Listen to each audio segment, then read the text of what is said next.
sinasama ko ngayong ating mga cabinet secretary dahil ang aking pag-iisip ay sinasabi ko, ang ganitong klaseng problema hindi kayang masolusyonan ng isang department lamang.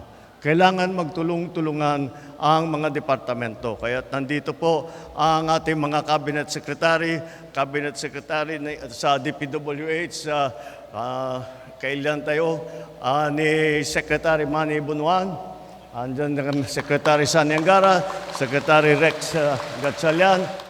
Isasama ko na rin doon, hindi lamang ang mga ahensya ng gobyerno, ngunit kailangan din natin magpasalamat at alalahanin ang mga kaibigan natin sa private sector. Kasi naman, kitang-kita mo ang ugali ng Pilipino. Kapag may bagyo, pagka may sakuna, at nakikita ng mga kababayan natin, kahit wala sila sa gobyerno, nagbibigay kaagad ng tulong.